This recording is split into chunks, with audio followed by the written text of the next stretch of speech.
Let me show you how I add elastic into the waistband of the skirt. It is not the channel method. I don't like the channel method. I feel like it doesn't look as good and it gets like twisted in there. This I like a lot more. First step is cutting a piece of elastic that is 1 inch or 2 less than the circumference of where you want it to sit. So it's kind of hard to see on the colors here, but mine is right here because I don't want it to be too tight. If it's too tight right here, I feel like it makes my like muffin top bad. And now we're going to take these two ends and put them on top of one another and sew up and down that. So I just sewed parallel to the ends of the pieces of elastic up and down, and now we have a full circle.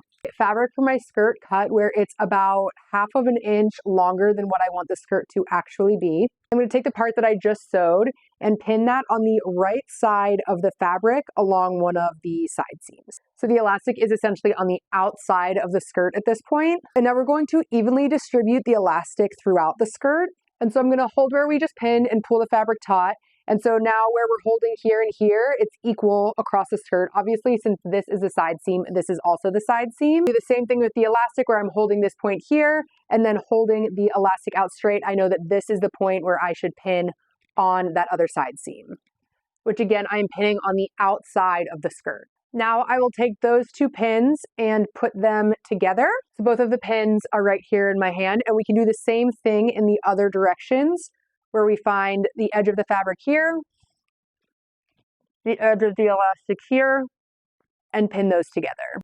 So now it's pinned on that side, and we can do the same this way.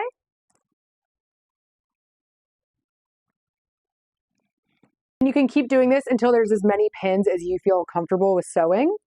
Where now I have one of the side seams and the front seam, and I can put those two together and then find the equidistant point of the elastic here and the fabric here.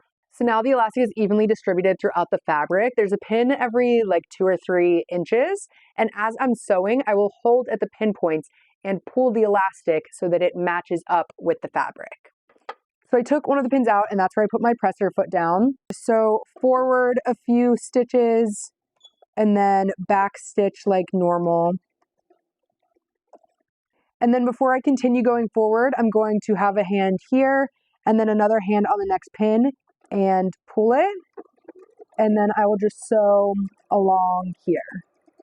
And then as I get close to that pin, I'll just take it out and start pulling at the next pin. And I'm stitching about 1/4 inch away from the edge of the elastic and the fabric.